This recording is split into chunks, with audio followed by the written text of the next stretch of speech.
Preparation of alcohol from alkene by using oxymercuration and demercuration. ठीक है, नाम बता रहा है ऑक्सीमर्क्यूरेशन एंड डीमर्क्यूरेशन, इसके नाम से ही समझना। एक लेके चलते हैं हम इसमें mercuric acetate. Mercuric acetate formula इसका ये होता है। ठीक है, जो मर्क्यूरिक एसीटेट है, जैसा कि नाम है ऑक्सीमर्क्यूरेशन, दो स्टेप में इसको बांटा गया रिएक्शन को, ऑक्सीमर्क्यूरेशन एंड डीमर्क्यूरेशन। तो जो ऑक्सीमर्क्यूरेशन वाला स्टेप है, उस स्टेप में क्या होगा, जो मर्क्यूरिक एसीटेट होगा ये जाके एल्कीन में जुड़ेगा, क्योंकि हम एल्कीन से ही तो बना रहे हैं अल्कोहल। तो एक तो एल्कीन लेके चलेंगे, और एक क्योंकि ऑक्सीमर्क्यूरेशन और डीमर्क्यूरेशन रिएक्शन है तो एक मर्क्यूरिक एसीटेट लेके चलेंगे। तो पहला स्टेप है ऑक्सीमर्क्यूरेशन। तो ऑक्सीमर्क्यूरेशन में हम मर्क्यूरिक एसीटेट को एल्कीन में जोड़ेंगे। ठीक है, तो पहला स्टेप देखें, ये हम एल्कीन लेकर चले और ये हम मर्क्यूरिक एसीटेट लेके चले यहाँ से। ओके, ये क्या होगा, मर्क्यूरिक एसीटेट इसमें जाके जुड़ेगा, और किस तरह से जुड़ेगा, साथ साथ हाइड्रोलाइसिस भी होगा। एक बॉन्ड टूटेगा, एक इधर इलेक्ट्रॉन और एक इधर, तो क्या होगा, जो H2O है, H2O का OH तो चले गया इधर की तरफ इस CH पे, ठीक है, टूट के, और ये जो मर्क्यूरिक एसीटेट है ये इस वाले कार्बन से जाके जुड़ गया। ओके, हमने ऐसे जुड़ के दिखा दिया मर्क्यूरिक एसीटेट को। ठीक है, फिर नेक्स्ट स्टेप क्या है, ऑक्सीमर्क्यूरेशन में समझ में आ गया कि हम हाइड्रोलाइसिस करेंगे, साथ साथ मर्क्यूरिक एसीटेट को जोड़ेंगे, तो वो कार्बन जिसपे कम हाइड्रोजन है उधर तो जाके OH जुड़ जाएगा, ये जुड़ गया, और वो कार्बन जिसपे ज्यादा हाइड्रोजन है उधर मर्क्यूरिक एसीटेट जाके जुड़ेगा। ठीक है, ऑक्सीमर्क्यूरेशन वाला स्टेप क्लियर हो गया। ये हमारा कौन सा स्टेप है, ऑक्सीमर्क्यूरेशन। नेक्स्ट स्टेप है डीमर्क्यूरेशन।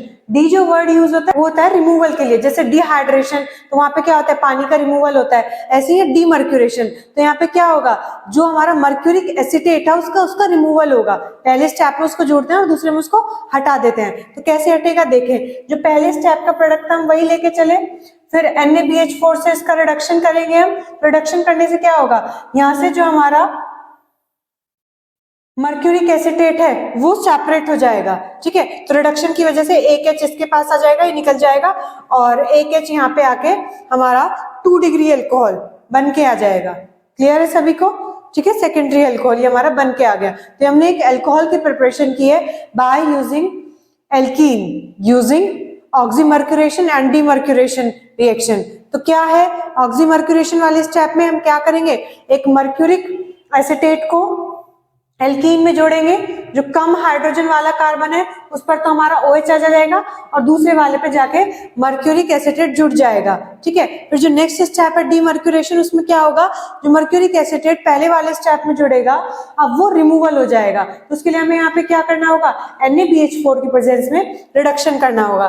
किया रिडक्शन, तो यहाँ पे तो क्या आ गया, इस कार्बन पे एक H जुड़ जाएगा और ये मर्क्यूरिक एसीटेट निकल जाएगा, तो हमारे पास सेकेंडरी अल्कोहल बन के आया। अगर कोई आपसे पूछे कि सेकेंडरी अल्कोहल क्यों है, किनको कहा जाता है सेकेंडरी अल्कोहल, जहां पर OH जुड़ा है, अगर वो कार्बन दो तरफ से कार्बन से जुड़ा है, जिस कार्बन से OH जुड़ा है वो कार्बन दो तरफ कार्बन चेन से जुड़ा है, तो वो कहलाएगा सेकेंडरी अल्कोहल या फिर 2 degree alcohol.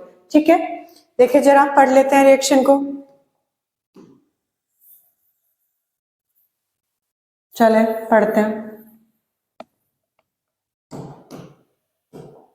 Mercuric acetate HgOC का होल ट्वाइस मतलब एसीटेट है ये, and H2O added to alkene, this is oxymercuration. ये ऑक्सीमर्क्यूरेशन का स्टेप होगा, and then the product of oxymercuration, जो ऑक्सीमर्क्यूरेशन वाले स्टेप का प्रोडक्ट आया है ये वाला, उसको फिर से लेके चलेंगे, फिर उसको क्या करेंगे, रिड्यूस विद NaBH4 के प्रेजेंस में इसका रिडक्शन किया जाएगा, जिससे क्या बन के आ जाएगा, अल्कोहल। और इस स्टेप को क्या कहा जाता है, डीमर्क्यूरेशन, क्योंकि हमने इसमें मर्क्यूरिक एसीटेट को सेपरेट कर दिया। ओके, समझ आ गया होगा सबको ऑक्सीमर्क्यूरेशन एंड डीमर्क्यूरेशन रिएक्शन। ये मेथड है for the preparation of alcohol, और इसमें हमें सेकेंडरी अल्कोहल ऑब्टेन होता है। ठीक है, चले